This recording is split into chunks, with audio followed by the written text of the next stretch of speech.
அடுத்ததா love and ரிலேஷன்ஷிப்ல நம்ம பார்க்க இருக்க விஷயம் எதை பத்தினா அத்தன்டிக் அப்பாலஜி. அத்தன்டிக் அப்பாலஜி, ஒரு பிரச்சனை நடந்து முடிஞ்சிடுச்சு, நீங்க அதற்காக கஷ்டப்படுறீங்க, ஸோ நான் சாரி கேட்கணும் அப்படின்னு நீங்க நினைக்கிறீங்க, நீங்க மன்னிப்பு கேட்கணும் அப்படின்னு நினைக்கிறீங்க. ஆனா அந்த பிரச்சனை உங்களால நடக்கல, உங்க பார்ட்னர் ஓவர் ரியாக்ட் பண்ணதால நீங்க ரெஸ்பாண்ட் பண்ணியிருக்கீங்க. இதுதான் சிச்சுவேஷன் வச்சுக்கோங்க.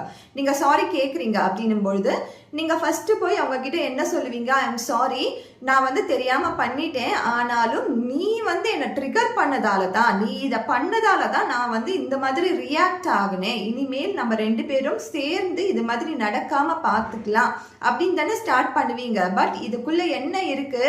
நீங்க உங்களுக்கே தெரியாம ஒரு பிளேமிங் கேமை நீங்க அங்க ஸ்டார்ட் பண்ணிருக்கீங்க. உங்களுக்கே தெரியாம நீங்க ரெஸ்பான்சிபிள் எடுத்துட்டீங்க அப்படின்னு சொல்லி பிளேமிங் கேம்குள்ள உங்க பார்ட்னரையும் கொண்டு வந்துடுறீங்க.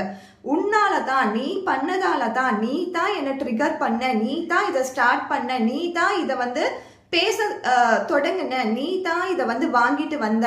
ஸோ நீ தான் அப்படின்ற அந்த ஃப்ரேஸ், அந்த வேர்டை என்ன ஆகுது? பிளேமிங் கேம்குள்ள உங்களை கூட்டிட்டு போகுது. உங்களுக்கு அறியாமையே நீங்க பிளேமிங் கேம்குள்ள உங்களுடைய ரிலேஷன்ஷிப்பை கூட்டிட்டு போறீங்க. இன்ஸ்டெட் நீ தான் அப்படின்ற அந்த வார்த்தையை விட்டுட்டு எப்படி பேசலாம்னா, ஐ எம் சாரி, இனிமேல் இந்த மாதிரி ஆகாம நான் பார்த்துக்கிறேன், நான் இந்த மாதிரி ரியாக்ட் ஆகாம நான் பார்த்துக்கிறேன். ரெஸ்பான்சிபிலிட்டியை எடுக்கிறது.